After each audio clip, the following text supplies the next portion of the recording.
para a gente poder falar sobre diaconato, tá? A gente vai dividir a aula em 2 períodos, aí até umas 10 para as 9 ou 9 horas, depois mais uns 10 minutinhos para esfriar um pouco a cabeça, depois a gente termina finalmente com uma outra coisinha que a gente vai conversar. Tá? Mas a priori, a princípio, o que vocês entendem, o que vocês aprenderam sobre pastor, sobre apóstolo, sobre mestre, sobre presbítero, que a gente falou? Porque é isso que você vai levar para a vida, viu, querido? Você vai estar falando com alguém, você não vai poder correr na sua casa, puxar esse livrinho e ficar lendo ele para a pessoa. Não é isso? O que você falar para mim aqui é o que ficou no seu coração, o que ficou na sua cabeça. E eu estou pedindo uma aula do Augusto Nicodemos aqui. Tá? Eu só quero que você me diga o que você se lembra do conteúdo que a gente já conversou. Com relação aos primeiros, que são os apóstolos, tá? O que você consegue se lembrar? É bíblico ou não é bíblico? Os apóstolos são bíblicos. São bíblicos? Sim. E hoje é difícil encontrarmos apóstolos verdadeiros. Qual é a diferença entre apóstolo da época de Jesus, tá? Os apóstolos, e os apóstolos de hoje? Tanto os falsos quanto os verdadeiros.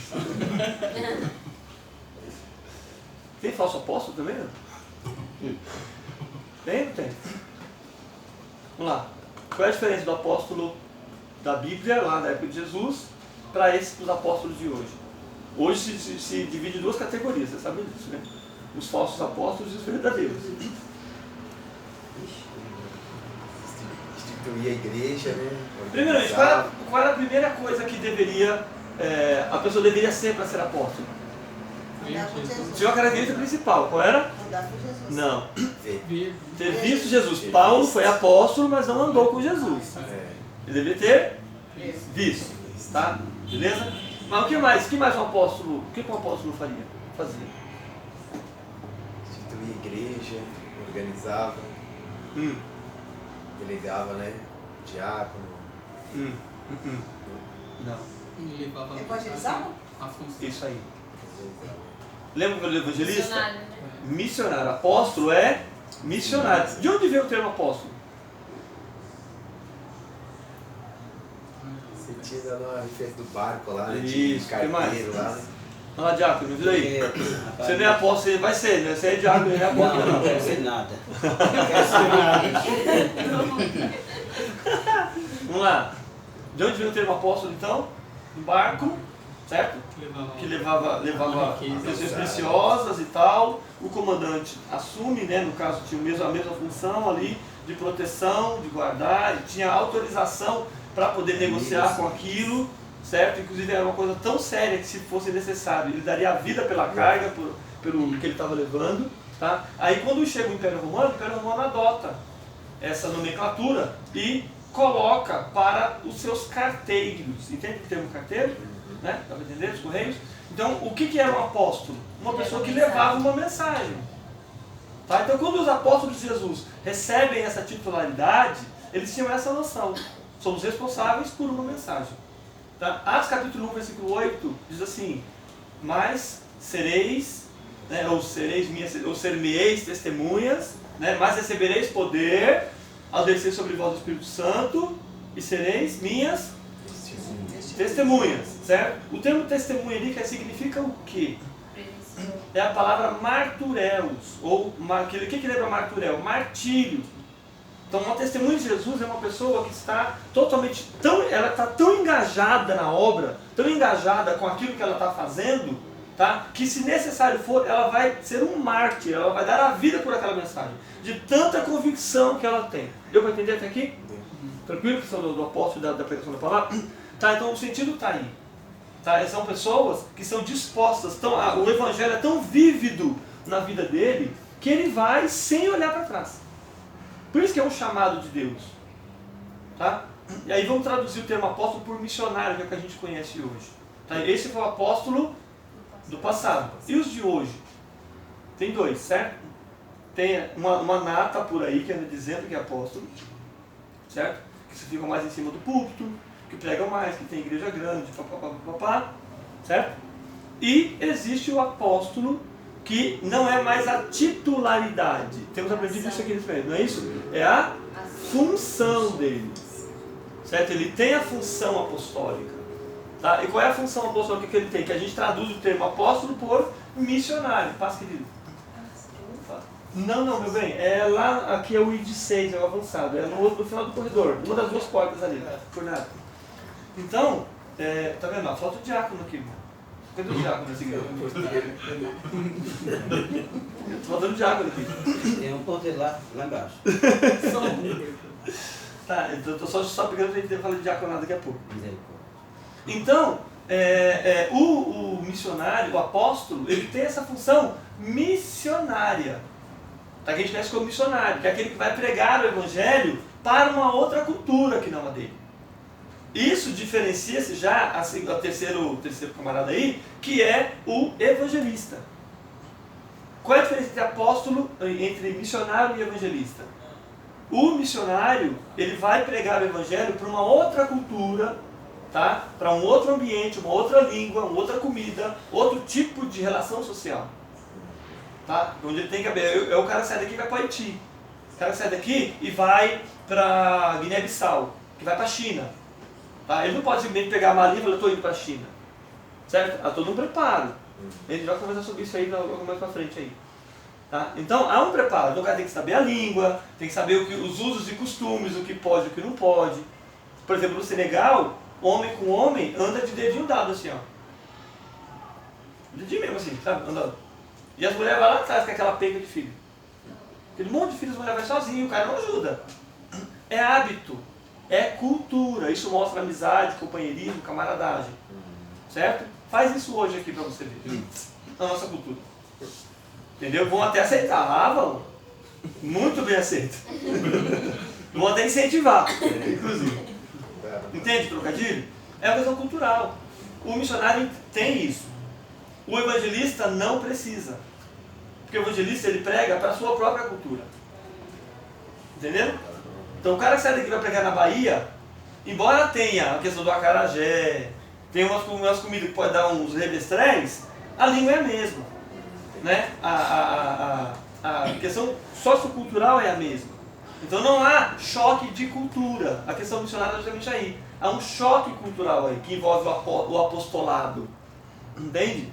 Que a pessoa vai e ele sabe, lá o bicho pega. Ele vai para a Arábia Saudita. Entendeu? A gente sabe que ele não pode pregar em qualquer lugar, ele tem que falar o evangelho com muita cautela, né? Muito segredo e tal, percebe? Então essa é a diferença. E o outro que está aqui, que é pastor. Lembra de profeta, né? E os profetas? É aquele que recebe a mensagem de Deus para passar para as pessoas. Às certo. vezes. O que mais? Só isso? Porque auxilia as pessoas a entenderem aquilo que Deus quer que elas façam. Às vezes elas estão errando em alguma área e ele é usado por Deus para trazer. Temos profetas hoje? Não estou falando de dom de profecia. Tá? Não estou falando de profetada também não. Estou falando de profeta. O que é profecia? O que é uma profecia? Você sabe que eu sou de filosofia e comigo é um monte de pergunta para vocês. Tem que provocar vocês a pensar um pouquinho. A aula passiva não dá. Sexta-feira ainda, se eu dizer que vocês não acordam. Fala, Bruno. É revelar que vai acontecer? Oi? É revelar que vai acontecer? Tá, então eu posso dizer que a mãe de Ná é uma profeta?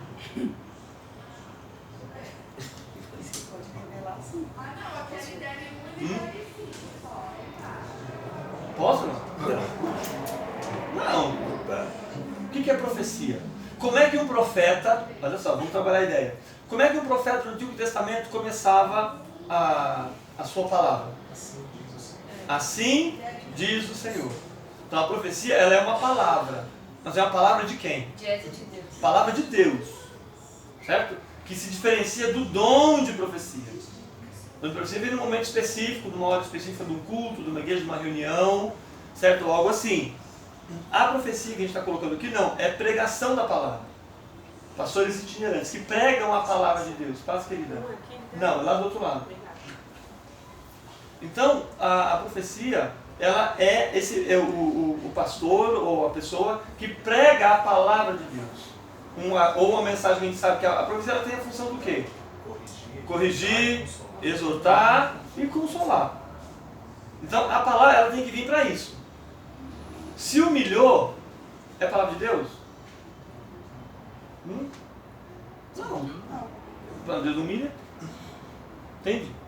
Então, profecia entra nesse critério, que é diferente do dom de profecia. Dom de profecia, todo mundo que pode ter, se assim o Senhor permitir. Certo? Já esse ministério profético, não. São poucas pessoas, que Deus, poucas pessoas no sentido restrito, né? Aqueles a quem Deus capacita para ter esse ministério. Tal como missionário, por exemplo. Tá? Todo mundo tem que pregar o evangelho, não tem? É mandamento, não é opção. Né? É mandamento. É um mandamento tão assim, pesado, no sentido de ordem, que ele consta nos 4 evangelhos. Tá? Mateus 28, 19, Marcos 16, 15, Lucas 24, 47 e João 20, 21. Todos eles vão falar da importância de pregar o evangelho, que Jesus deixou para todo mundo. Cada um usando alguns termos diferentes uns do outro, mas quer dizer a mesma coisa. Vão e preguem e façam discípulos. Isso que é o mais importante. Quer fazer discípulos, não é fazer crente, não é fazer membro de igreja. E também não é abrir igreja. É pregar o evangelho. Abrir igreja é fazer religião. Tá? Tal como todo mundo vai abrir qualquer tipo de coisa lá, na padaria a gente vai abrir igreja. Isso não é fazer missões. Tá? É pregar o evangelho, pregar Jesus Cristo. Aí Paulo fala, pregar, e Jesus Cristo. Nós pregamos a Cristo e este crucificado. É isso que interessa. Isso é a mensagem do evangelho. Certo? Então, quando se fala de profecia de pessoas que vai levar a mensagem, tá? É uma pessoa que ela tem a responsabilidade de levar a palavra de Deus, de anunciar o veredito de Deus, que Deus mandou. Por isso que os profetas antigamente diziam, assim diz o Senhor, é Deus que está falando aqui, não sou eu. Nem todos eles entendiam o que estava sendo profetizado. Tá? Isaías falou de Cristo, por exemplo, mas ele não tinha a mínima noção do Messias que teria tudo aquilo. Ele não tinha esse conhecimento. Tá? Mas, no entanto, ele trouxe a palavra. Tudo bem? Tranquilo? Os pastores. Vamos lá. E os pastores? O que é ser um pastor? Vamos, meu povo. É a pessoa que tem a função de cuidar, buscar o melhor alimento e garantir que a ovelha, no caso, esteja protegida. O que mais? Delegar as funções, né? Ter a visão macro, né? Identificar em cada pessoa os seus dons e certo. Conduzir o povo, alimentar o povo, cuidar, corrigir. Isso. E fazer com que haja crescimento, né? Saudável. Exato. Até porque, queridos, vamos entender uma coisa. Pastor não gera ovelha. Pastor gera ovelha? Quem é que gera ovelha? Hã? Ovelha? É ovelha que gera ovelha. O pastor ele ajuda no parto. Faz sentido. Ah, mas o pastor não isso. Ah, mas o pastor não aquilo. Quem é que multiplica o rebanho? É o rebanho. É o rebanho. Não queira colocar nas costas do pastor algo que é a função da ovelha. Ele cuida, ele alimenta, certo? Ele zela, ele protege. Né? Jesus dá essas características. Tá? Embora o pastor também não deixe de ser uma ovelha do Supremo Pastor, tá? Mas quem multiplica são as ovelhas. Se estiverem bem cuidadas, bem alimentadas. Né? E aí perceberam uma coisa? Que na igreja, falando de evangelismo, por exemplo, qual é a força motriz de uma igreja?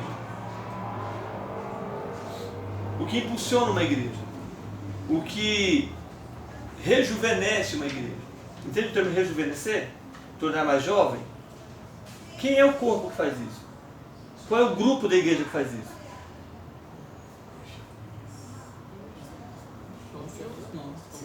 Os jovens e os novos convertidos. Uma igreja.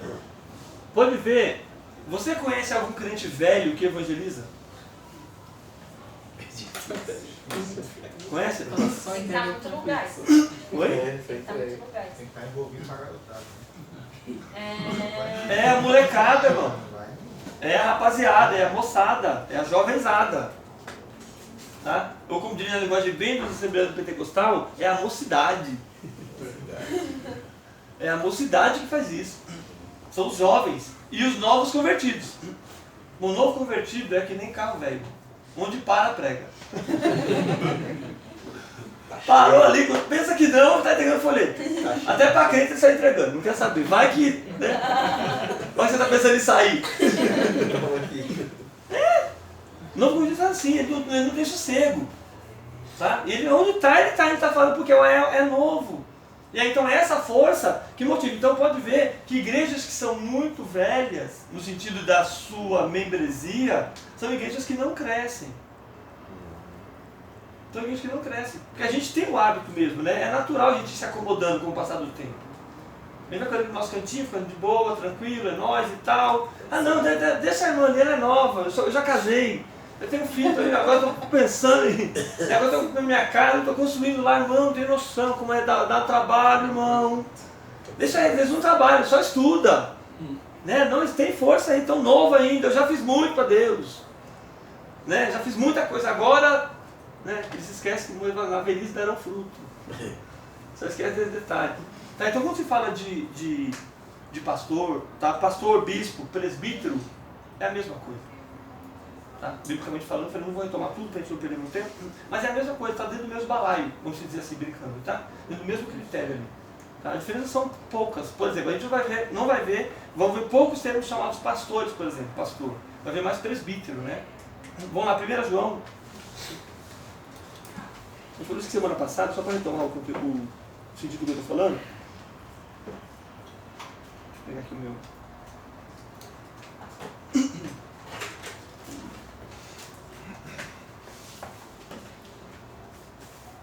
Primeira João não, acho que é 3 João. Lá perto de Apocalipse.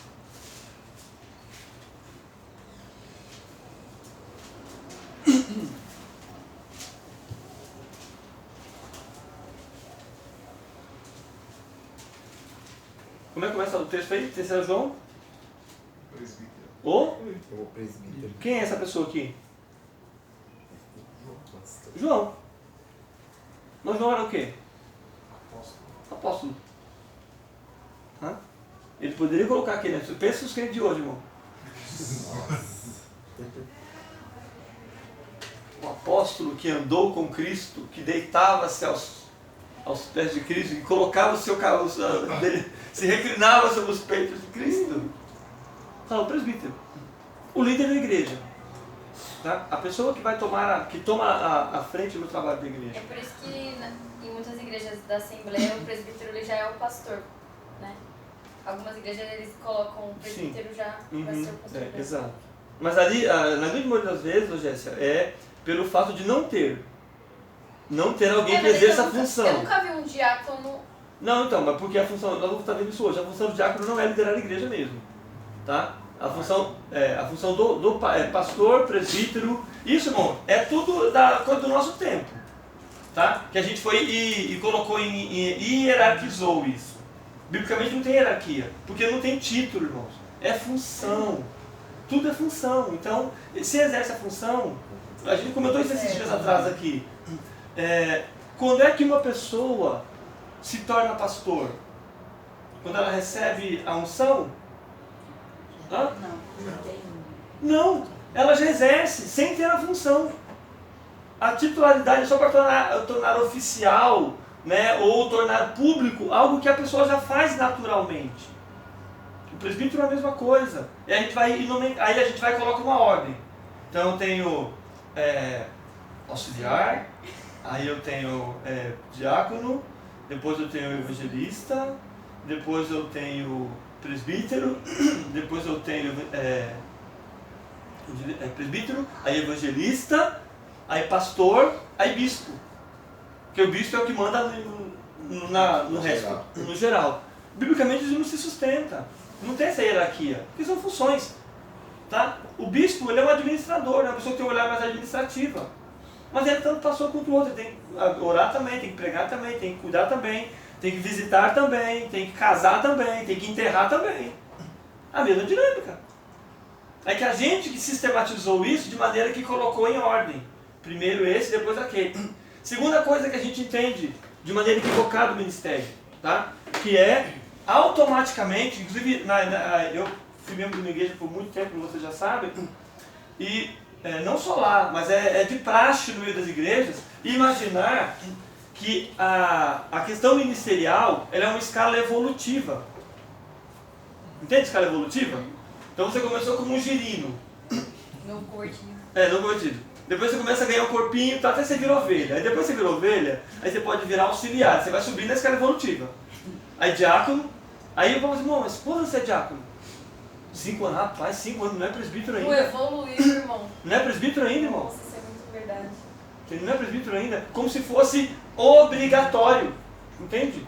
Como se fosse algo obrigatório E para dá a uma pessoa. sensação que, pelo menos no ambiente, que é falta de honra. Tipo, você não foi merecedor de crescer exato, na igreja. Seu desviado. E aí a pessoa chega. E aí a pessoa chega e assim, aí chega um outro e já é. Aí fala, irmão, você tá aqui há 5 anos, meu irmão chegou, tem 2 meses aqui. Já tá, olha. Quando ele tá no evangelho, irmão, misericórdia, irmão. vai orar. Tá, olha, dá um, né? Vai dar um upgrade aí, porque a irmã fica pra trás. Faz mais campanha. Nossa, E a gente coloca isso também. isso gera uma competitividade, Exato, né? como se fosse uma competição, que você tem que ser. E aí o que acontece? Você pega um diácono e coloca ele para ser presbítero. Dá um culto para ele começar. Ele tem que, na hora de pregar, amor, ele tá limpando o banheiro. Que lindo. Espera, deixa eu terminar aqui. Não, só um minuto, eu falo que eu já vou, tô só estacionando esse carro aqui, a gente já. Só passa esse paninho aqui no fundo. Entende? Porque é da pessoa. Deus move nesse sentido, irmão. Então, o fato de você. Não sei, eu não conheço as funções que você tem na igreja. Mas se Deus te chamou para ser diácono, louve a Deus por isso. Você não é obrigado a ser presbítero. Não é obrigado a ser pastor. Não é obrigado a chegar aos píncaros da glória. Até pelo reino de Deus não tem isso. Entende, irmãos? A gente tem a mania de colocar isso como se fosse uma escala gradativa. Entendeu? Então primeiro esse, depois aquele, aí com tanto tempo de casa eu vou alcançar esse. Se eu fizer talvez umas 3 visitas, se eu pregar mais uns 2 cultos, talvez eu bata a meta do presbitério. Eu bato a meta do presbitério. É a empresa, né? Exato. E quando fica muito bom, o pastor já levanta e manda pra outra igreja que é pra não... Não, irmão, você tem um trabalho Tá, tão bom de pregação, vamos treinar ele. Manda ele pra lá, pra ele já dirigir essa Vai igreja. pro Ceará, irmão. Entendeu? Aí já coloca o camarada pra pregar lá. Você desenvolve bem, sabe só o diaconato. Exato, ali, coloca como presbítero, já fica perdido. Fica perdido. Se estivesse ali pra me dar uma Primeiramente, irmãos, que geralmente os hábitos que se tem é de não preparar as pessoas para o ministério. Não se prepara. Então a pessoa vem, até porque... Por que o crente não reclama quando ele vai ser consagrado? Primeiro que a ideia que ele tem é equivocada, né? Porque eu falei, ele está sendo evoluído, ele vai passar, né, olhar as pessoas de cima para baixo, não está no mesmo nível. E segundo, é um outro problema, porque é Deus que está chamando. Então se Deus está chamando, Ele capacita. Nossa. Eu não leio, não estudo, não faço nada, mas Deus capacita. Essa frase. Entendeu? É pro Senhor. Sabe aquela coisa? Eu vou citar um exemplo musical aqui, sabe? Ó, irmão, eu não ensaiei não, mas eu vou cantar que é pra Jesus. Entendeu? A gente tá fazendo assim. Ó, eu não sei como é que é ser diácono, mas se Deus chamou, até porque aquele que vos chamou é fiel para preparar. E Ele vai me dar a capacidade. Entendeu? Não lê não, abençoado. Eu ia falar infeliz, mas não posso. Não lê não, abençoado. Pra você ver. Não vai estudar não pra você ver. Não vai entender a função que é. Por isso que muita gente se frustra quando ele vem para o ministério por causa disso. Porque ele entende que é algo muito glamourizado. Entendeu? Que acaba o culto, os diáconos se reúnem lá no fundo para uma reunião extraordinária. Mal sabia ele que o bicho está pegando aquela reunião. Mal sabia ele que está um com o dedo na cara do outro lá. Olha como Deus está bradando no meio do diácono. A pessoa olha para aquilo como se fosse assim, algo muito romantizado, essa seria a palavra mais adequada. Né? Liderança, por exemplo, não, porque eu sou líder dos jovens, meu querido. Sou líder do louvor, né? Só que ele é líder do louvor só no domingo, a igreja está cheia. Vem ser líder do louvor na terça, você quer dar só para você, para sua mulher e para seu filho. Né? Vem tocar, às vezes não tem banda, né? Só tem a sua banda. Só o seu lado lá. Ministério é isso. Então se as pessoas não são preparadas, aí é uma questão de liderança, não prepara a pessoa para o ministério, e o Paulo vai falar disso lá em Timóteo capítulo 3. Ele dá uma série de prerrogativas ali, porque assim, tem que ser casado com uma mulher só, não pode ser zoiudo, não pode mentir, o cara tem que ser honesto, de boa fama, tem que comprar e pagar, né? Não é para comprar pela fé dos outros, entendeu? Tem que ser uma pessoa honesta, tem que cuidar bem dos filhos. Agora, quando você vai chamar olha só, já perceberam que quando a gente vai chamar uma pessoa para o ministério, isso é a praxe, tá? Eu estou falando do comum. Também se na sua igreja, no seu ministério faz diferente, amém, Deus abençoe e seja feliz. Mas geralmente o que acontece? Vai chamar o camarada para o ministério, eu vou consagrar o André ao diaconato. Aí eu chamo o André. Aí eu converso com o André, estamos pensando em consagrar o irmão para o ministério. Tá? Então o irmão já vai começar a fazer algumas escalas aí. Onde é que está o erro? Chamou a esposa. Então, cadê a mulher dele? Pergunta para a mulher dele. E os filhos? E os filhos? Pergunta para a mulher dele se ela quer que o marido dela seja diácono. Porque se a esposa, irmão, não entender o ministério, não entender a chamada, o chamado de Deus, acabou o ministério dos dois. Vai os dois para o limbo. Porque aí ela vai começar a pesar no ministério do camarada. Tem visita, mas o menino está com febre. Você vai largar aqui? Você é obrigado a ficar com ele enquanto você vai para a igreja? Isso é complicadíssimo. Quando você senta com os dois, vão vem cá. A irmã entende que o seu esposo vai passar por isso, por isso, por isso. A irmã está de acordo. Isso é o mais correto que tem que se fazer, gente. E a gente não faz. Até porque o homem é o cabeça, então eu pergunto para ele. A mulher tem que seguir o marido. A Bíblia diz, eu vou lá para Coríntios 7 e ó, tá vendo? O homem é a cabeça e... Tem algumas igrejas que fazem umas entrevistas assim com a família, tipo, com a esposa e fazem umas perguntas separadas pra saber. Não, estou errado, estou correto. Parece até que é a igreja que aprova isso, né? Atos 6 Sim. lá, né? Sim, então, e é bem lembrado. A igreja precisa também estar de acordo. Entendeu? Então, mas o que a gente faz hoje? A gente hierarquizou tanto que um grupo toma a decisão e a igreja simplesmente sai comunicada. Tá bom, não estamos levantando a mão fulano e querendo botando para o diaconato, tá? Amém. Amém. Beleza. Glória a Deus, aplauda o Senhor. É assim que funciona. Isso, quando eles acertam, tudo bem. A igreja olha e fala, não, isso aí... Não, então, mas olha só, um dos critérios para se levantar o obreiro é a aceitação do povo. Entende? Principalmente pastor. A igreja precisa reconhecer o chamado na vida da pessoa. Entendeu? Se não reconhece, meu irmão, se você não tem respeito nem dali, como é que você vai atender o povo? Se eles não te reconhecem como tal. Esse rapaz vai ser diácono, esse rapaz vai estar esse pregando, nossa, o que eu vi ele fazendo e começa já... Percebe? Não dá nem mais crédito pela palavra que ele vai... Exatamente, isso complica muito. Eu estou falando da visão ministerial no geral. Entende? Que é esses vícios que a gente vai tendo e vai só perpetuando. Entra um, sai outro, entra outro pastor, sai outro e assim vai. Aí, qual é o critério que a gente usa, irmão? O cara se destacou, chegou cedo na igreja, 3 cultos. Se você chegar, o cara abriu a igreja 3 vezes, eu tenho um contato diferenciado com esse camarada, ele leva jeito. Ele leva jeito pro ministério. Entende? Aí já começa, aí qual é o critério que a gente está usando aí? O do serviço. É isso mesmo. Ele está fazendo. Tá? Mas e o restante das coisas? Não é só isso. Tem uma série de outros pré-requisitos que tem que ser analisado. E a gente muitas vezes despreza isso. E vai mais pela necessidade. Irmão, eu vou pegar o irmão fulano, mandar para te ajudar lá no ponto de pregação, tá? Aí o camarada trabalha lá na Luiz Carlos Berrini, chega às 8h30 da noite em casa, né? Tem que ajudar a mulher, tem que dar, mora longe e tal, mas ele tem que servir a obra. Tá? Percebe? É muito ruim, porque depois a pessoa se sente cobrada, o ministério vai cobrar a pessoa, porque ó, irmão, o irmão tinha que estar no culto, o irmão não foi, porque não foi. Entendeu? A esposa vai cobrar também, porque ó, irmão, agora também toda semana, a semana inteira na igreja, não tem mais ninguém lá que faz nada não. Só você tem que abrir, tem que fechar. E aí sabe aquele funcionário novo na firma? Lembra do funcionário novo? A gente quer fazer isso, você quer mostrar serviço. Você não quer falar pro patrão que você é o funcionário. Você vai chegar mais cedo que todo mundo, você vai ser o último a ir embora. Você vai pedir para ir embora.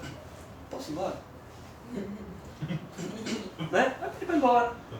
E tudo isso, irmão, vai sobrecarregando. Hoje, amanhã, você não sente o peso. Mas depois, quantas vezes eu não fiz isso? Quantas vezes eu fiz isso? Talvez você fez. Meu filho de 17 anos, hoje, está com certas dificuldades com relação à igreja. Ele vem, congrega, não está desviado nem nada. Mas não tem a paixão que eu tenho pelo reino. Foi criado, sabe como? Nasceu quase dentro da banda, o André lembra. Na igreja. Minha esposa amamentava, era ele amamentando aqui e o microfone na boca cantando no culto. Entendeu? E para nós era a coisa mais correta do mundo, porque né, a família tem que estar congregando. Onde já se viu ficar? Os filhos crescem aqui mesmo, no ensaio. Não, é no reino de Deus, é no ensaio que cresce. É no ensaio que cresce. É no ministério que cresce. Fala, Luciano. Essa questão que o senhor levantou de pedir, né? De chamar a mulher, chamar o filho. Tão importante que mais pra frente acaba trazendo até um próprio jugo para a nossa vida, porque Timóteo fala, fala que aqueles que abandonam, né, a sua família é pior do que o infiel. Então às vezes a gente vai nesse afã aí, não, eu preciso fazer a obra. Irmão, se você colocou a mão na arma, e olha para trás, Deus não tem prazer em você não, filho. Se você largar... você vai ser cobrado. Mas aí que tá.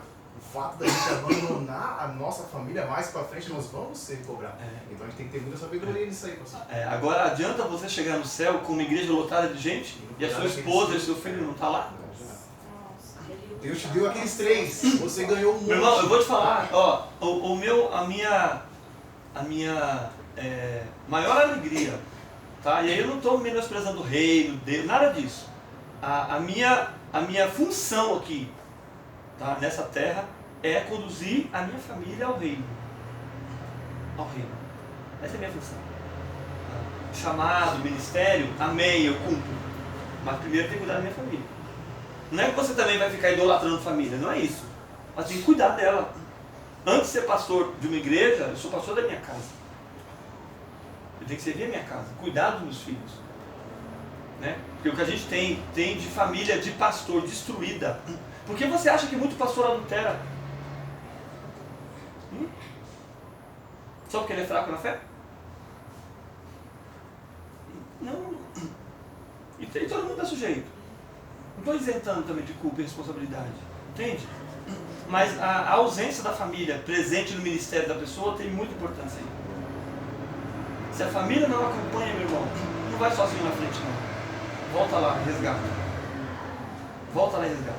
É melhor você deixar o seu ministério, tá? Melhor você deixar o seu ministério e cuidar da sua família. Porque Deus não está contente com você desse jeito. Deus não está contente. Família abandonada e o ministério de vento em popa, tem alguma coisa errada no reino da Dinamarca. Tem que rever isso aí. Tem alguma coisa equivocada. Mas usa que enquanto eu cuido dos de Deus,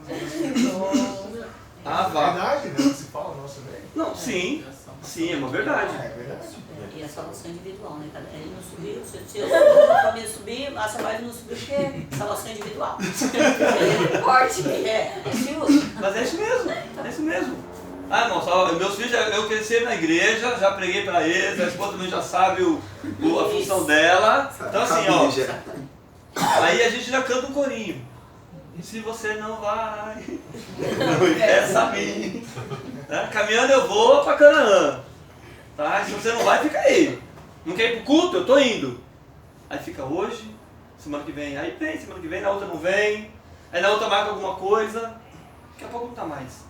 Aí o camarada tá com o ministério dele de dentro, a igreja cheia, pregando, mas a igreja não conhece nem a esposa dele. Eu já participei de várias igrejas assim. Já fui de várias igrejas assim. Você conhece o pastor, olha pra cara da esposa, vê se ela abraçou a causa do marido. Vê se ela abraçou a causa do ministério. Muitas vezes não. Até porque, se a gente for levar isso para outros âmbitos, geralmente quando o camarada vai ser levado para outro ambiente, a esposa também vai consultando. Você mora aqui, você mora no Conquista, você mora no Tiradentes, você mora... Então, irmão, estamos abrindo um trabalho, nós vamos mandar o irmão lá para Perus, tá? Tem uma igreja para cuidar lá. Então o irmão vai ter que cuidar da igreja lá. Perguntou para a esposa. Eu tive vários pastores, antes de eu entrar para a última igreja que eu estava. Eu não conhecia nem os filhos. Nem os filhos, eu não conheço. O pastor é tirado daqui, manda para lá, aí fica 2 anos, é a média, né? O estágio probatório.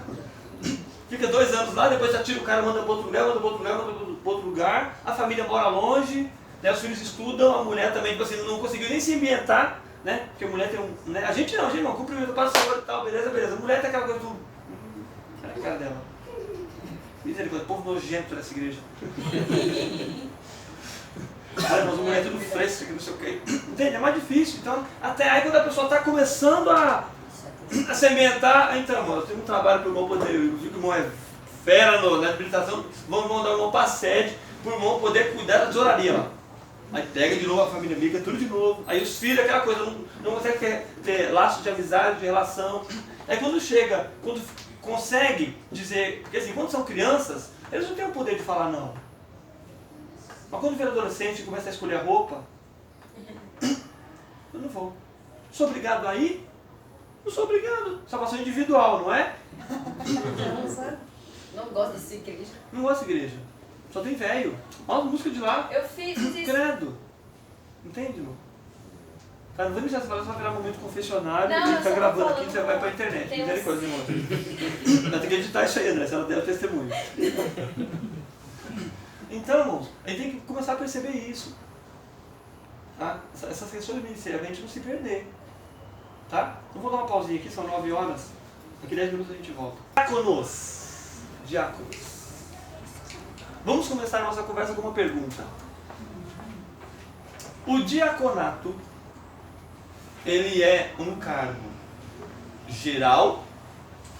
Perdão, vou trocar a fala de novo. Vou começar na minha frase de novo. O diaconato, ele é uma função local ou universal? Vou dar um exemplo. A irmã Jéssica vou falar Jéssica que é o nome que eu lembro. Jéssica e o Luciano. Vocês eu não lembro mais. E o Bruno, né? Bruno, tá ligado? Que a gente é parça. Até onde a gente pega. Os 2 irmãos ali são diáconos da igreja de Itaquera. Aqui a gente nem tem diácono, né, Luciano? O termo não usa, né? Tá, vamos supor que tem diácono. Tá, Moisés colocou o diaconato aqui. Eles saem da igreja de Itaquera e vão para a igreja, na igreja de vocês? Assembleia de Deus. Lá tem diácono. Eles podem ser aceitos como diácono lá? Podem não, eles devem ser aceitos como diáconos lá ou não? Sim. Se tiver a carteirinha, sim. Aquelas. Essa Não, eu sei que tem um documentozinho que você chega, oi, é tipo de polícia. Porque é a minha opinião, tá? Sim, não, pode falar. Porque muitas pessoas... Provocativo mesmo. Então, vamos provocar.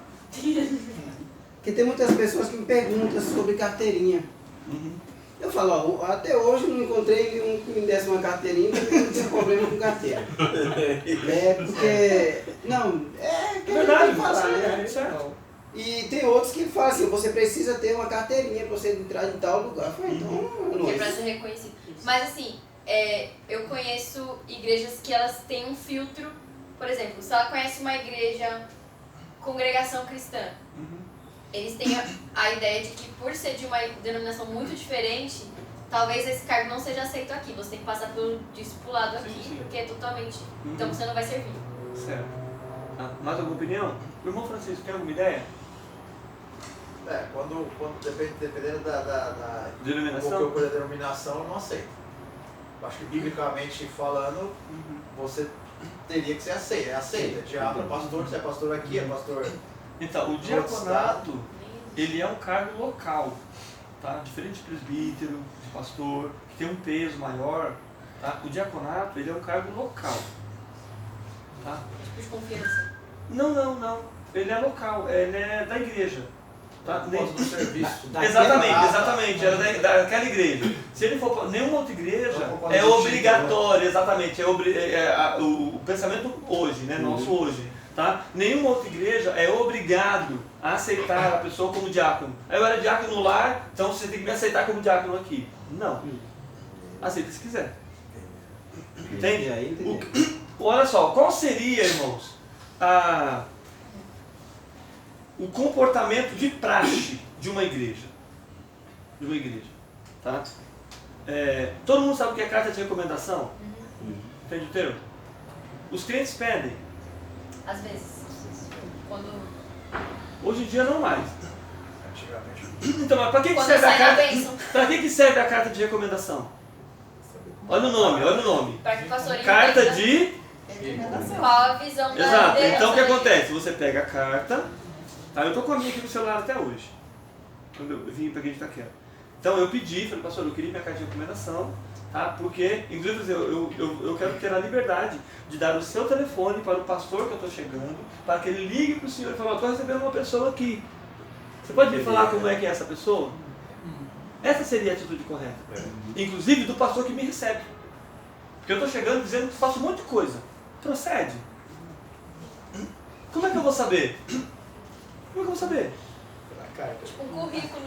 Exato. Pastor, estou em contato com o senhor, recebendo um membro aqui, a família dele, pastor Walter, ele disse que é pastor. É pastor mesmo? O que ele fazia na sua igreja? Posso confiar nele? Não posso. Entende? Isso deveria ser de praxe entre os pastores, entre as igrejas, por exemplo. Não é desconfiança, mas você tem que saber que tipo de pessoa que você está recebendo aqui. Como que ela saiu de lá, né? Exatamente. Em que situação saiu de lá? Porque assim, eu ouvi uma história. E porque geralmente os pastores ouvem o qual lado?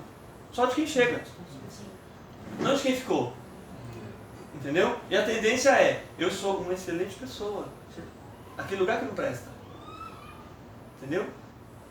Está dando para entender o que está falando? Então, o diaconato ele é uma função local, que funciona para esta igreja. Indo para outra igreja, aí é a questão do tempo, do momento, eu posso observar e tal, e colocar. Deu para assimilar isso? Só para a gente começar a nossa fala. Vamos começar a nossa leitura, está aqui no livro de vocês, página 121.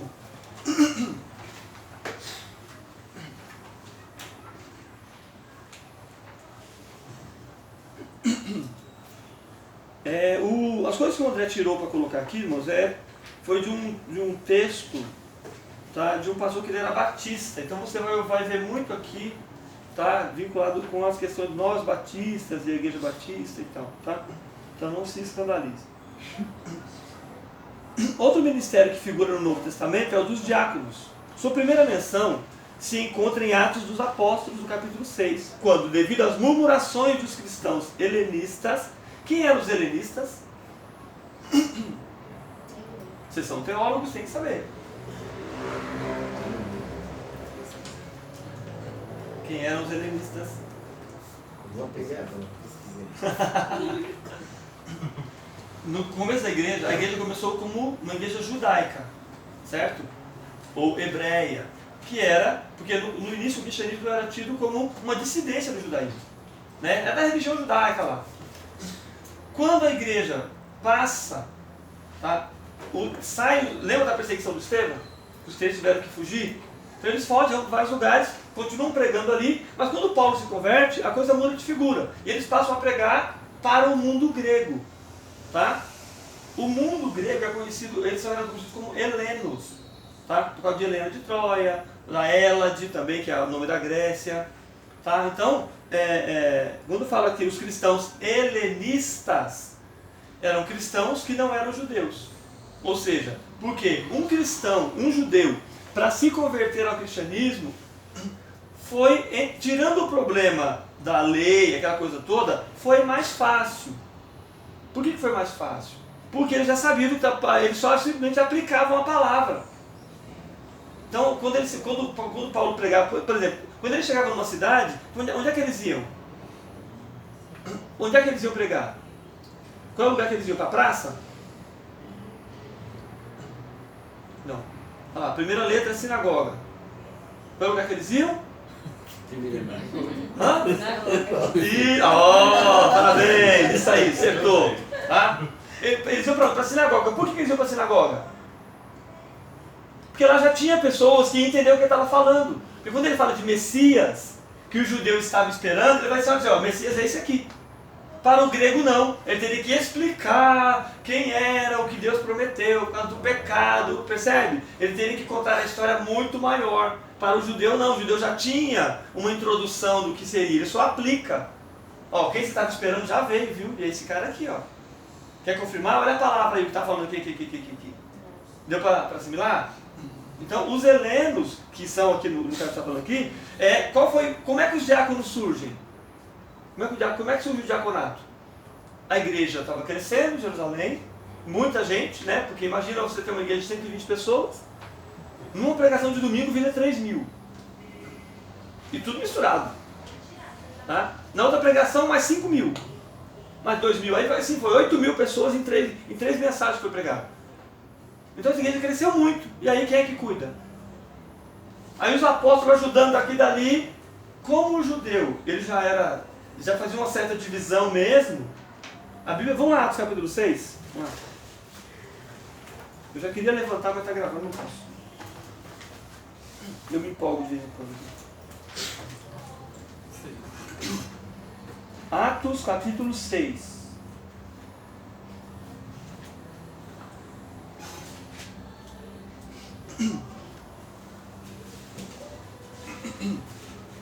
Todos acharam?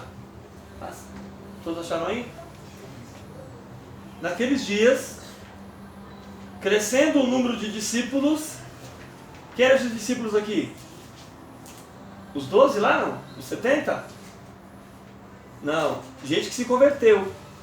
Pessoas que estavam sendo convertidas, que iam aceitando a Jesus, né, a linguagem nossa de hoje. Quem ia aceitando Jesus, o número foi crescendo. Os judeus de fala grega, tá? Então aí você tem tanto os helenistas.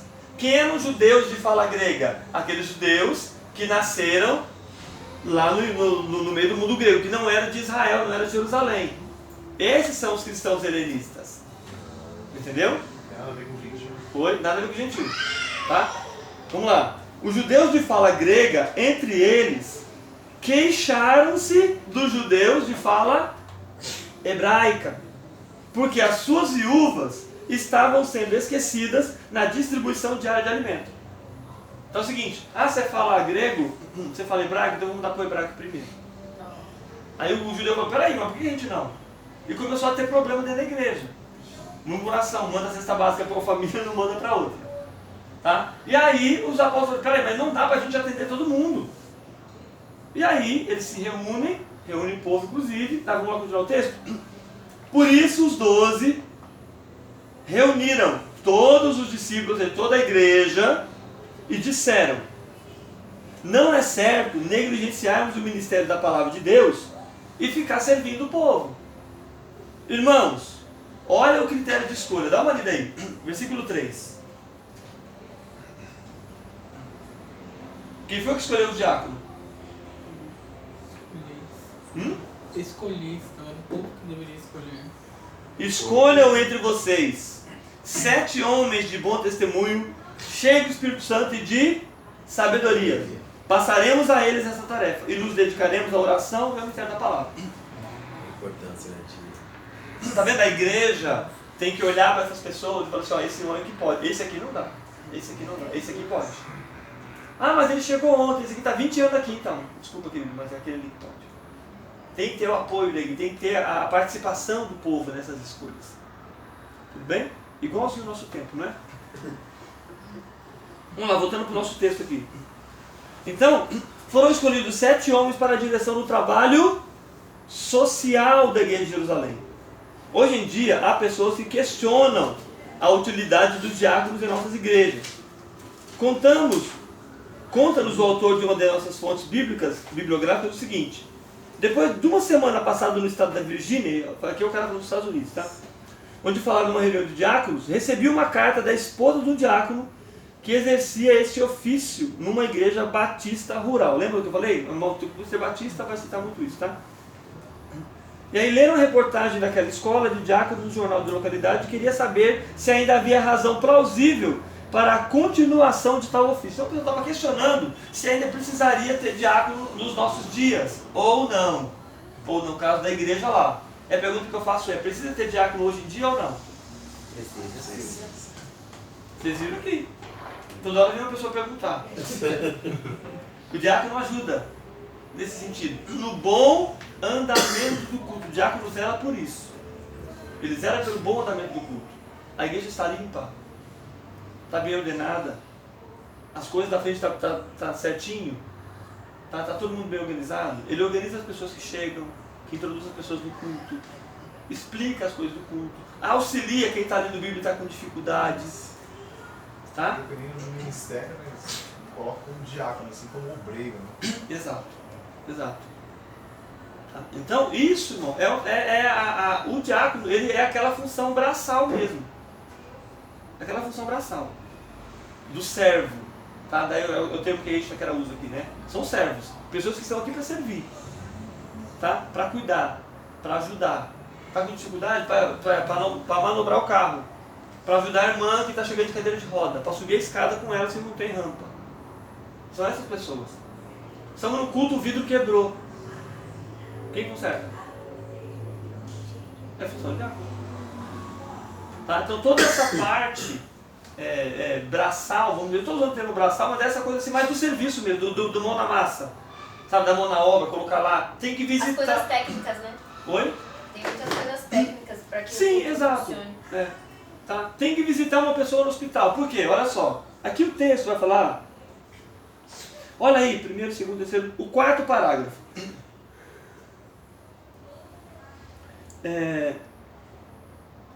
A gente pode comparar os diáconos daquele tempo com os nossos de hoje? Pode ou não? Pode ou não pode? Olha só, no meio do texto aí, olha só, por isso, vamos analisar algumas questões que se formam sobre o assunto. Primeiro, todo mundo achou aí? O mundo em que vivemos é diferente. Aí a pergunta que eu faço é, quais as condições que levaram o povo pensante a levantar a questão da necessidade dos diáconos? Por que teve que levantar os diáconos? Para ajudar na organização. Para ajudar na organização.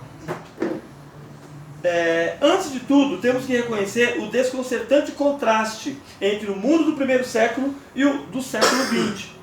Enorme distância separa o mundo em que a igreja primitiva deliberou sobre a necessidade de homens para servirem às mesas deste nosso mundo em que as igrejas hoje lutam por Cristo. O ritmo de hoje é muitíssimo mais acelerado. Tá? Por exemplo, você não tem... por que tinha que servir às mesas?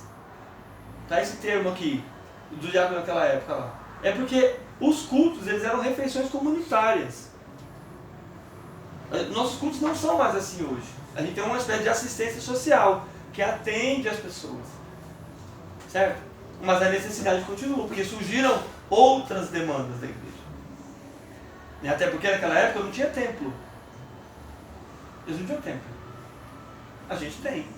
E olha o tamanho dos templos que a gente tem. Dá trabalho para limpar. Dá trabalho para cuidar. Então há necessidade? Claro que tem necessidade. Virem a página 121. Segundo, o ofício do diácono tem sido mal interpretado. Em muitas igrejas está mal definido e mal compreendido o ofício do diácono e o serviço que ele deve prestar. Boa parte dos batistas, olha o termo de novo, tem uma ideia errônea acerca do que o diácono deve fazer. O que significa para a igreja o ofício do diácono? Qual a responsabilidade do diácono? Que função ele exerce? Se precisamos de diáconos em nossas igrejas hoje, certamente precisamos também reestimar, reapreciar e reaprender o serviço que eles devem prestar. Terceiro, muitos choques têm acontecido entre pastores e diáconos. Já viram isso?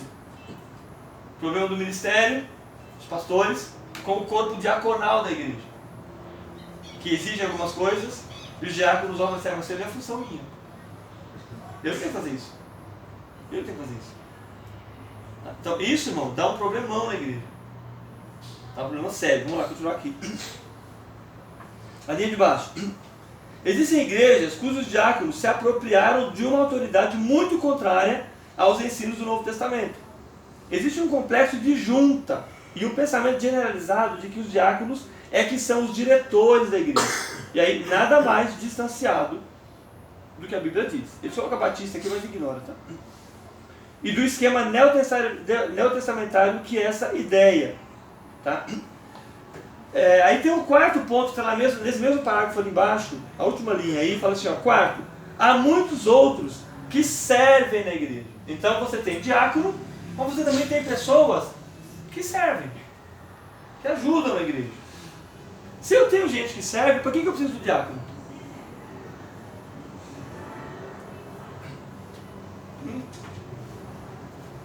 Se eu tenho gente que serve, para que eu preciso do diácono? Já que são mais instruídos, que não são mais preparados, que a pessoa que serve só já tem um Compromisso, no caso.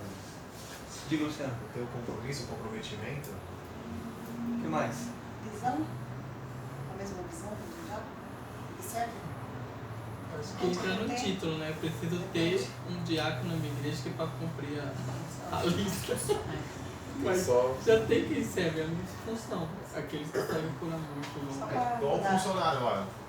Tem um funcionário que trabalha em determinado setor. E ele falta, ficou um buraco. Aí vai e chama outro rapaz lá de outro setor que ele não exerce aquela função. Chama o Severino, né? Chama o Severino, quebra galho. Faz tudo. É, o diácono ele faz com excelência, né? Uhum. Não sei se E outra, existe uma questão, alguém chama de chamado. é excelente, é verdade. Entendeu? Só o diácono sabe o que é ser um diácono. Entende? Não de cobrança, né? Para cobrar, meu nome está na escala, não é isso. Mas existem pessoas que nasceram para o diaconato. Para o diaconato. E que entende a função dele. E aí, irmãos, ministerialmente falando, 9:22 já. Ministerialmente falando, irmãos, depois que a pessoa pisa na Terra Santa, sabe? Terra Santa, aquela coisa assim, ó, tira a sandália do pé porque o lugar que você está não é qualquer coisa. Você não tem alguns direitos. Né? Por exemplo, um crente comum, ele pode se dar ao luxo de dizer eu não vou para o culto. Você pode? Não dá. Mais responsabilidade, mais cobrança. E eu quero isentar a questão da cobrança em si para tirar do humano. Vamos entender ministério do que Deus colocou na mão da gente para fazer. Entende? Quando você não vai para o culto, a sua consciência pesa. Pesa ou não pesa? Uma coisa que não cabe pra sua... Senhor amado, era que eu estava lá. Meu pai do céu. Isso. Você não fica em paz. Agora vai começar a falar. Ó, agora é a hora da palavra. Eles devem Você estar não cantando. desfruta do momento. Eles devem estar cantando o carpinteiro. Rapaz, deve estar entrando na minha casa, entra na minha vida. Se não for, vai virar. Agora o irmão falando tá falando da oferta agora. Deve ser aquele irmão lá da oferta. Ih, rapaz, ele fala da oferta. E não tem como a gente não pensar nisso. Não tem como. Então, quem entende o chamado, entende a vocação, tá vendo a diferença do servo em si? Da pessoa que está ali para... Ele ajuda. Mas a pessoa que encarna o ministério, que aceita o desafio de ser obreiro de Deus, de ser chamado por Deus, ele não se contenta, sabe? Ele fica... Eu estou dizendo assim que você fica... Eu estou tentando isentar isso da cobrança pastoral, sabe? Aquela coisa, o líder vai te ligar. Olha, irmão, você não veio por... Você estava na escala e não veio. Não é essa cobrança. Essa relação que a gente tem com Deus de uma tal maneira... É o prazer de fazer. Exatamente, é o prazer de fazer. Pastor, e às vezes nem é nessa questão de não vou pro culto, mas às vezes durante a semana, se você tem essa função e você vai fazer uma faculdade ou alguma coisa, você faz com muita dor. Porque você sabe que você poderia, Exato. nesse momento, poderia estar lá. Por exemplo, no meu serviço, eu mudei o horário de trabalho para estar no culto. Negociei com o meu diretor da escola para que eu pudesse estar no culto de segunda-feira. Que é o dia da célula, eu tenho que estar no culto. Porque eu não me contento, inclusive o Luciano sabe disso. Né? Eu queria ter tudo quanto era culto. Aí ele brigou e falou, não, você não pode vir aqui não. Não é você aqui não. Foi ou não foi, Luciano? Não dá. Ó, você lembra o que eu falei pra você? Não. Você lembra o que eu falei pra você? Passar. Você lembra o que eu falei pra você? O que eu falei pra você? Você lembra a frase? Eu falei, sabe por que eu venho? Sabe por que eu venho aqui? Porque eu sou crente. Ô, glória. Eu sou crente. Eu tô em casa. E eu quero ir pro culto. Tá certo. Entende? É coisa que a gente faz. Eu tô querendo dizer com relação ao ministério, irmão. Você não consegue ficar na sua casa. O coração aperta. Ele puxa a integralidade Exato, ainda que você você fala trabalhe. assim, eu não estou falando em termos de denominação, estou falando de sua relação com Deus. Entendeu? Nossa relação com Deus ministerial traz esse incômodo. Entendeu? O Paulo fala isso. Servir a Deus é obrigado? Mas olha o que o Paulo diz, ninguém imposta essa obrigação. Nossa. Não é isso que ele fala pro Corinthians? Ó, desculpa, ai de mim, né? Ele fala, ai de mim se não pegar o evangelho. Gente, é salvo pela graça. Só que aí a gente entende quando Paulo fala assim, olha, o amor de Cristo nos constrange. Sabe, você fica de um jeito, assim, Deus, eu não tenho nem cara para te olhar. Não consigo nem te olhar. Mas eu tenho que fazer, eu não posso deixar de fazer. E não é o fazer pelo fazer, entende, irmãos? Quando a gente fala de graça, é graça e serviço. Porque quando você entende a graça, eu não sei se você poderia achar para mim aí, o Paulo fala assim, é Deus que opera em nós, tanto o querer quanto o realizar. Entende? Tá lembrando o texto aí? Os irmãos que são mais velhos que eu de igreja? Só me lembro de cá, mas já... Então tá? Se quem puder achar o texto aí pra gente poder só picar um pouquinho de conteúdo aqui. Filipenses 2:13. Obrigado, Luciano. Deus abençoe. Filipenses 2:13. Agradeça ao Google por mim também. Brincadeira. Filipenses 2:13.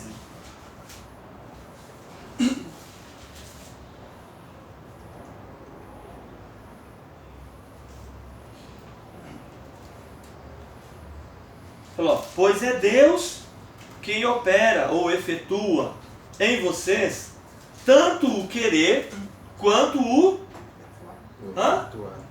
efetuar, o realizar. Então, meu irmão, do que a gente, olhando para o termo ministério, para a função que você executa na igreja, para o diaconato, para o presbitério, para o pastorado, tá? Para esses títulos que são colocados hoje, impostos hoje, ou para a função, como temos tratado na aula, tá? No que nós somos o que nós somos capazes de fazer, irmãos? Se a vontade de servir não é nem sua. Entendeu? Paulo fala assim, olha, pois é Deus quem opera em vocês tanto o querer, o que é o querer? Você querer. É a vontade. Ou seja, nem a vontade de estar no culto é sua. Tá louco isso, né? Meu Deus. Entendeu?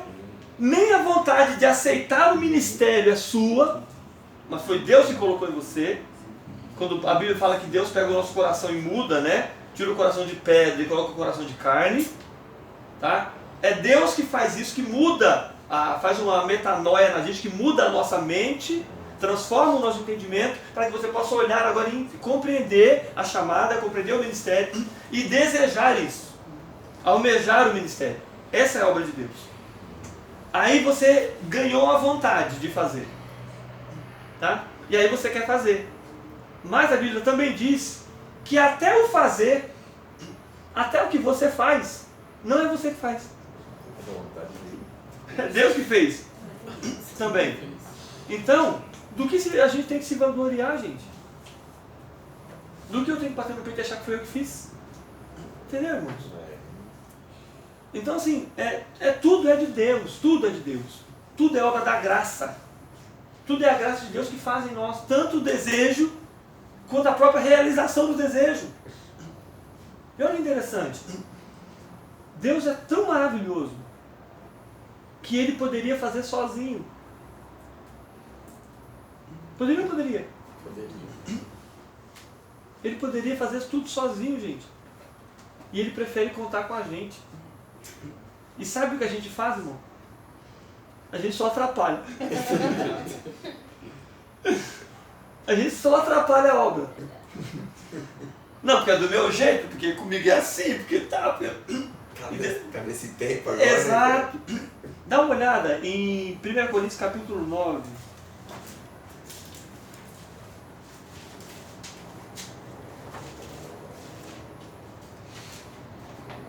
Deixa eu ver se é isso mesmo.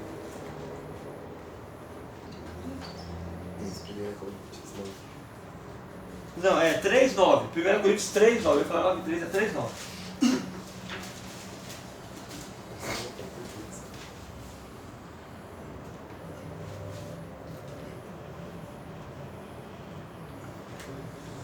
Alguém pode ler, por favor? Só a primeira parte aí. Até a vírgula, o ponto e vírgula. Pois nós somos cooperadores de Deus. Isso. Aí o irmão que está na escala do diabo falou, opa, eu sou cooperador. Sou cooperador. É.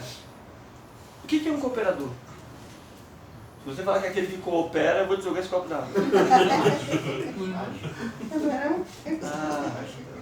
Cooperador é uma pessoa que ajuda, que auxilia. Tá? Mas ele preside? Ele toma frente? Não. Só auxilia. Ele ajuda. Participa. É o ajudante da firma. É o ajudante da obra. Entende o que eu estou falando? É um canal, né? A fonte. Não somos a fonte.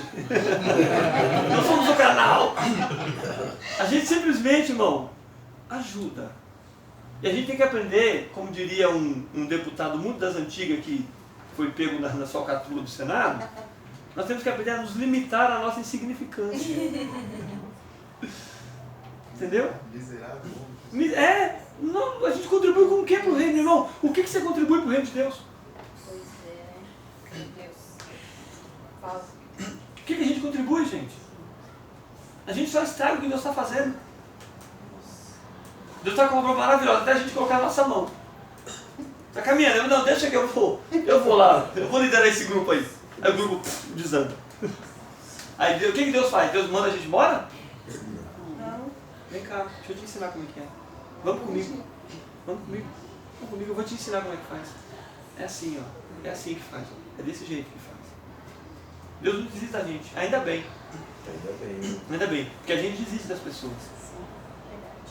A gente desiste. Pisou na bola comigo é uma vez só, hein? Pisou na bola comigo uma vez só. Não tem duas chances, não.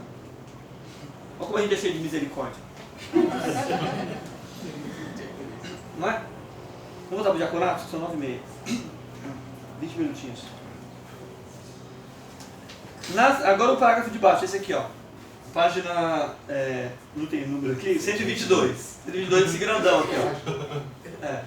Deus arrebatou o número. No meio fala assim, ó, nas igrejas grandes das cidades, o número de irmãos eleitos excede às vezes de 500 ou mais. Além dos eleitos por classe ou unidades e dos que servem por nomeação. E nessas igrejas, o número de diáconos muitas vezes não chega a 50. Haverá necessidade de um ofício que dê honra a uns poucos, quando a vasta maioria do povo que realiza a obra nas igrejas não está incluída nesse ofício? Certamente os diáconos não fazem mais jus a essa honra do que os outros, e, no entanto, se lhes confere honra especial por um serviço não específico. Então, a gente tem na igreja pessoas que servem e existe o corpo diaconal. Quando a gente entende, irmãos, quando nós compreendemos que o ministério, tá, ele não é um título, ele é uma função, todas essas prerrogativas de grandiosidade, de soberba, tudo isso vai para baixo. Tudo isso vai para a terra. Quando a gente compreende isso, qualquer coisa que mandar fazer, você vai fazer. Sem aquela coisa do, olha, eu prego tanto, eu tenho... Não, quem faz isso somos nós. A igreja do princípio não tinha isso. Porque era simplesmente função. Quem vai ficar na porta? É o fulano. Quem vai pregar hoje? O fulano. Quem administra isso aqui? É o irmão fulano que é o responsável. Porque era numa casa, não tinha templo. A gente que foi colocando esse monte de coisa no meio do caminho, e agora a gente se atrapalha com isso. A gente mesmo se atrapalha. Porque a gente tem a questão do título. Né? Pastor não varre igreja. Pastor cuida de ovelha. O diácono tem que varrer. Isso é função dele, é tarefa do obreiro. Não é minha. A gente esquece que todos nós somos servos. Vocês, eu já fiz isso inclusive, vocês já participaram desses eventos que a gente chama de lava-pés? Já fez isso? Nunca fez? Eu já. E lava-pés é geralmente escola dominical, em culto, né, para ensinar o serviço das pessoas. A gente faz o quê? Os irmãos trazem uma bacia e um irmão lava o pé do outro. Um irmão lava o pé do outro. E Jesus deixou esse exemplo para nós. Tudo que a gente faz. Né? Só que a gente se esquece do contexto. Entendeu? Do contexto. Qual era o contexto? Numa casa, até os escravos tinham escala evolutiva. O que ficava para lavar o pé era o mais fraco, o mais baixo da escala. Tá? Mas a gente faz isso na igreja com uma hipocrisia tão grande. A primeira hipocrisia é que a gente já chega na igreja calçado, com meia, tá? Com tênis, ou com saltinho. Agora pega esse mesmo pé e leva para 2000 anos atrás.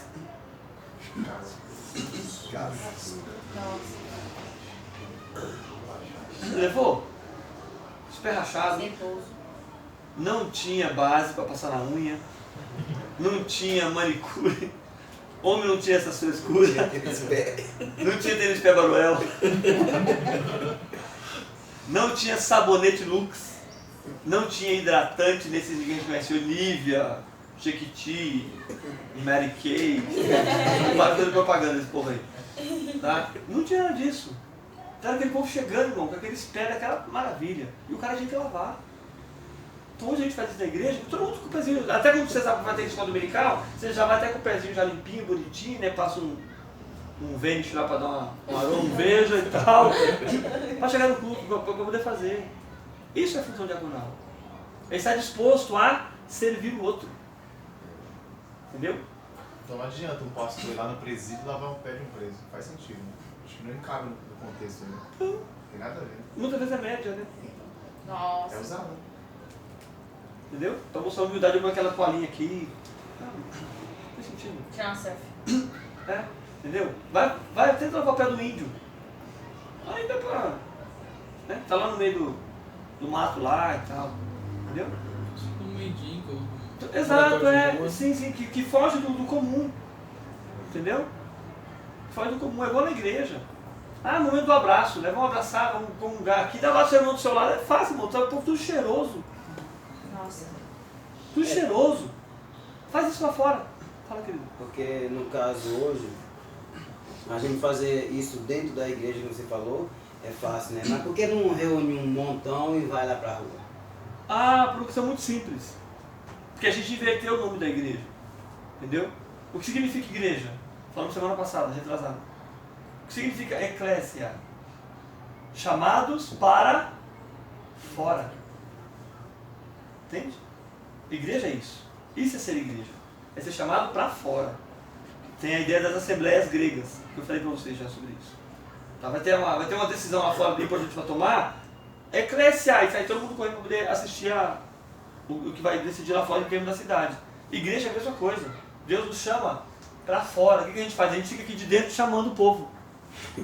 Entendeu? Chamando o povo para vir para cá. Porque aqui é muito gostosinho. Entendeu? O povo está morrendo lá fora. Aí, por isso, aí explica o que o irmão colocou ali. Por que não vão para lá? Porque, desculpa, irmão, tem que ficar pegando esse pessoal fedido aí. Não. Eu tenho rinite. Coloca todos os bits, né? Nossa. Eu tenho bronquite, mas não posso, porque é muito pó.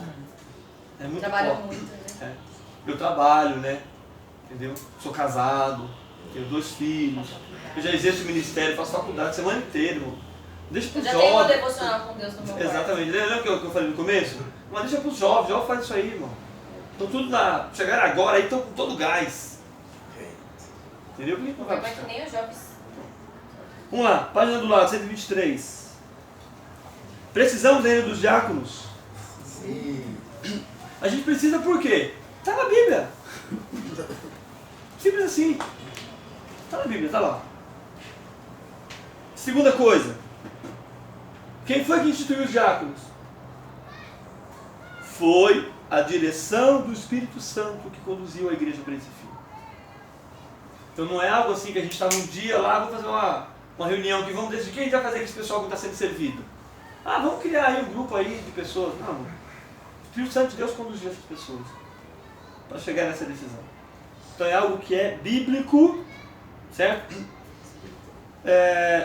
A última linha aí, penúltimo parágrafo da página 123, fala assim, no estudo deste ofício, 3 coisas são verdadeiras e muito significativas quanto à igreja do Novo Testamento. Primeira, aquela igreja estava fundada sobre uma relação íntima, a de pecadores salvos com um Deus santo por meio de Jesus Cristo. Assim, a igreja não é primeiramente um companheirismo, e sim uma afinidade, cuja pedra fundamental é a confissão de uma fé pessoal em Jesus. Irmão, igreja não é clube. Tá? Igreja não é clube, igreja não é ONG. Tá? Igreja é lugar de gente salva, lavada, remida, comprada por bom preço, que tem uma função, que não é somente uma função social. Tá? Não é só função social. Por isso que hoje em dia tem surgido uma linha de igreja, né, que lida mais com essas questões voltadas mais para o social e tal. A igreja não nasceu para isso. Pastor, é errado aquela fala que diz que a igreja na verdade é lugar para doente? Pensando nesse contexto? Não, então, a igreja é um lugar de doente e que essas pessoas têm que ser saradas. Entende? É o lugar que ela vem para receber o doente ou ir buscar o doente. Entendeu? Só que assim, a ideia da igreja é... Não é essa permanência. Não, é óbvio que não. Até porque a próprio termo palavra salvação, sabe o que significa? Soter, que é cura. Nossa. Entendeu? Uma pessoa que está salva, ela está curada do pecado. Tudo bom, querido? Tudo bem? Esse é o pastor Moisés, pastor da igreja de Itaquera. Um prazer. Então, o próprio termo salvação, em grego, é soter, que é cura. Então, uma pessoa que chega doente aqui, ela tem que ser curada. E aí, o que ela faz? Ela é curada, e lembra do rodízio? Ela é curada e volta lá para buscar mais doente. Ela vem trazer ele para cá, aí o outro vai lá e busca. Percebe? Daí a importância dessas funções da igreja. Porque você tem que ter aquele que pesca, mas tem que ter o que limpa o peixe. Entendeu? Tem que ter o mestre, a função dele é essa. O peixe chegou na tocha, ele vai dar aquela limpada, tirar os carrapichos da ovelha que chegou e vai cuidar. Para que ela fique sã, sadia e se multiplique. Como? Vai lá também, vai buscar atrás. Você pode usar, exatamente. até ajuda aquele que foi lá. Exatamente. Aí tem aquele que vai dar a papinha, o que vai tratar com um pouco mais de jovem, que já sabe andar. Entendeu? Tem daí essa estrutura. Tá? E aí então muita gente critica, por exemplo. O André, é a igreja emergente que dos nomes que me fugiu a memória agora. Uma igreja que cuida só da parte social, que é um movimento agora que está surgindo agora, esqueci o nome. Missão Integral. Missão Integral. A igreja não é só para missão integral. Tá? Que vamos dar comida, vamos dar trabalho, vamos dar assistência para o povo. A igreja não nasceu para isso. Só para isso. Tá? O Tiago vai pegar nesse pé também, mas não é só isso que a igreja tem que fazer. Tá? Só que também existe outra igreja emergente. O que é igreja emergente? O povo acha que não precisa mais ter templo. Não precisa mais congregar. Então eu congrego na minha casa porque a igreja sou eu. A igreja sou eu. Então eu não preciso congregar. Qualquer lugar é a igreja. Então eu vou estar na minha casa, eu posso tomar ceia lá, eu sei que é a minha família, eu prego para mim mesmo, né? Glória a mim, louvado seja eu. E assim a coisa caminha. Tem o livre acesso. Exato. O meu negócio não é com o homem na terra, o meu negócio é direto com Jeová. Tá? Aquele crente de jabuticaba. Então, o que acontece? Tem um livro que eu não sei se vocês já leram ou já ouviram falar. Tá? Na próxima aula, se eu lembrar, a aula acaba hoje, né, André? Desculpa, esqueci. Quando eu voltar, sei lá quando aí, eu vou mostrar um livro para vocês, não deixe de esquecer, lembra no grupo. Você que vai dar aula, traz o livro. Chamado A Treliça e a Videira. Um livro fantástico. Que fala da importância da estrutura na igreja. Tá? Todo mundo conhece uva, videira? Né? Tá? Para quem nunca viu, lembra-se do pé de chuchu. Tá? Mais ou menos aquele ali. Né? Ele vai crescendo, ramificando. Tá? O que é uma treliça? Isso, aquelas varinhas. Tá? Quem aqui vai para a escola dominical, você tem a obrigação de acordar por volta de 8 horas, 8h30 da manhã. Quando começa um programa na Globo, que eu não vou falar o nome porque está gravando, vai fazer propaganda. Você já sabe que é o Globo Rural. Tá? Então, quem já viu o Globo Rural, viu como é que funciona uma treliça. Aqueles pés de uva, né, aquelas parreiras vão estendendo, e eles colocam lá uns gravetos. Aquilo chama-se treliça. Esse livro ele fala justamente sobre isso, que é a treliça, que é aonde a videira vai estar caminhando. Sem aquilo ela fica no chão e a uva nasce no chão e apodrece e estraga e perde toda a safra. Então é necessário a treliça. E aí os autores, eu esqueci o nome agora, vão lembrar justamente disso. O que é a videira? Videira é a igreja. e a treliça. É a estrutura ao qual essa igreja vai estar caminhando. Deu para entender o trocadilho aqui? A ideia do livro? Da importância de você ter esses ministérios, entendeu? Bem colocados, para que os ramos, as ramificações possam caminhar. Sem estrutura, uma igreja não subsiste. Não estou falando que tem que ter, não estou falando de estrutura de parede, entende? Sem essa estrutura que é bíblica, tá? É difícil você conseguir equilibrar. Tudo bem? Deu para entender? Beleza? Para a gente poder terminar aqui. Segundo lugar, a igreja é uma organização que salienta a grande responsabilidade que temos para com Deus. E aí, finalmente, a sua origem divina torna eterno tanto o significado como a sua utilidade. Tá? Então, o que a gente tem que entender, irmãos? Que toda a estrutura, essa estrutura que nós estudamos aqui, ela é bíblica, desde que ela é biblicamente compreendida. Se nós tratarmos os ministérios como título, acabou. Acabou. Desandou o negócio aí. Agora, se você começa a entender o ministério como função, aí a coisa muda de figura. A sua visão de reino muda. E não é o título pelo título. É a função que você exerce. E deve motivar você a caminhar e a servir a Deus. Cada dia mais, um pouco mais de vontade. Sem o fazer pelo fazer. Entenderam? Eu já falei com vocês sobre o outro livro também, O Poder Curador da Graça. Lembra que começou no outro módulo, no outro núcleo? Que é o quê? Eu preciso parar de fazer as coisas para Deus e passar a fazer por Deus. É pelo Senhor que eu faço. Não é para o Senhor. É por causa do Senhor que eu estou fazendo. Pelo amor que eu tenho, pela relação que eu tenho.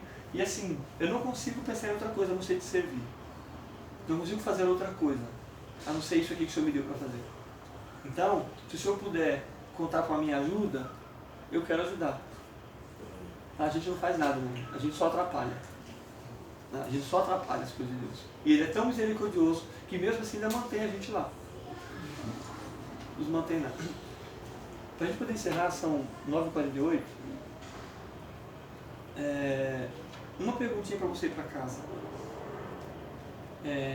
Como você está lidando com o seu ministério? Como título ou como uma função? Vamos só tomar cuidado. Pensa bastante. Reflita. Lembra do reflexo? Vamos refletir um pouco. Como é que a gente está conduzindo o nosso ministério, o nosso chamado? Porque, irmãos, a gente vai chegar, a gente não, né? Espero que não. Muitas pessoas vão chegar diante de Deus e vão dizer que fizeram tanta coisa. Senhor, eu expulsei demônio, eu curei enfermo, eu visitei, eu fui para o hospital, eu enterrei muita gente, nossa, eu fiz tanta coisa para o Senhor. E Ele vai dizer o quê? Quem é você? Eu não te conheço, eu não sei quem você é. Que a gente possa aprender a desfrutar, a se deleitar no Deus do trabalho e não no trabalho de Deus. Tá? Se deleite no Deus do trabalho. E aí você vai perceber que o trabalho não vai ser trabalho. Vai se tornar um prazer enorme. Porque essa foi a ideia que Deus tinha no começo. Que o trabalho para nós fosse algo prazeroso. Mas por causa do pecado do Adão, ele viu o seguinte, ele reverteu o negócio e falou assim, olha, do suor do teu rosto comerás o teu pão. E muitas vezes a gente faz isso na igreja. E eu vou te dar um conselho. Se o seu ministério estiver pesando, largue. Largue. Porque Deus não quer que você venha esfolado para a igreja. Deus não quer que você sirva a Ele com as últimas forças da sua vida. Murmurando muitas vezes. Pecando muitas vezes. Porque não é feito com amor, sabe? Não é feito com dedicação. Então, Deus conta com a gente. Até com os nossos erros, Ele sabe que a gente vai errar, a gente sabe fazer mesmo. Né? Ele diz, olha, eu opero em vocês tanto o querer quanto que vocês fazem eu que ajudo? Se não for eu, Jesus fala isso, né? Sem mim, vocês não podem fazer nada. Nada podeis fazer. Então, guarda isso no seu coração, querido. Como é que anda a sua relação com o trabalho? Como é que anda a sua relação lá? Até com o trabalho secular também, como é que anda essa dedicação? Tá? Para a gente não cair nesse costume que se tem de se dedicar tanto ao trabalho, esquece a família, né? E essa relação também, essa cobrança, que eu acho que o ministério para nós tem que ser uma bênção, sabe? Ele tem que ser, Jesus fala, o fardo é leve. Se o fardo está pesado, tem alguma coisa errada. Se o seu fardo está pesado, tem alguma coisa errada. E não é com Deus. Pode ser com quem consagrou, com quem colocou, com você, com Deus não é. Porque a ideia de Deus não foi essa. A gente já vem todo solapado do mundo. E chega na igreja e você vai continuar nessa vida. Qual é o sentido? Não tem sentido. Vale mais a sua relação com Deus do que a sua relação com o trabalho de Deus. Porque a gente tem um problema sério com meritocracia. Entendeu? Muito sério com meritocracia. Porque a meritocracia ignora a graça. Ela anula a graça. Tá? E a gente está, eu não vou nem entrar em questões políticas. Hoje o nosso país vive de meritocracia. A ideia é essa. Eu estou aqui porque eu mereço. Eu trabalhei para estar aqui. Eu ralei para estar aqui. Eu estudei para estar aqui. Muitas vezes a gente pega esse pensamento mudando e traz para dentro da igreja. A gente vai orar e faz aquelas orações que vocês já sabem. Senhor, eu te sirvo há tantos anos. Todo o ministério há tanto tempo, o irmão chegou agora, já é presbítero, eu ainda estou nesse diaconato aqui. Olha, só eu que visito, só eu que faço isso, só eu que faço aquilo. E a gente se esquece, irmãos, que quem estava na praça, com a enxadinha na mão, era a gente. Já falamos sobre isso aqui, né? E Jesus foi lá, Deus foi lá, nos buscou, limpou, deu emprego, né? Deu algo, deu algo para fazer, né? Que a gente estava tudo na praça, estava sem fazer nada. Agora o problema é que a gente chega e quer reivindicar. Quer reivindicar salário. Inclusive a gente é tão pernicioso que a gente não contente com o nosso, a gente fica olhando do vizinho. E quer determinar o que Deus vai fazer com aquilo que é dele.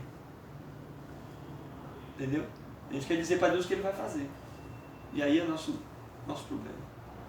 Tá? Então vamos mudar a nossa relação com o nosso ministério. Que você possa olhar para o seu chamado, para a sua função, para aquilo que você exerce, com mais prazer do que lamento. Porque essa é a vontade de Deus. Que seja feito com um coração enorme, assim. Sabe? Não aquela cara de tristeza, ai, poxa vida, tem que ir lá hoje de novo. Vai ter que pregar, tem que, nossa, aquele pessoal lá. Não, meu irmão. Se o ministério está sendo um peso, eu sempre fiz isso durante os 22 anos que eu passei no Ministério de Louvor da igreja. Querido, se o Ministério de Louvor está pesando na sua família, no seu ministério, sai. Ajeita, restabelece a sua relação com Deus.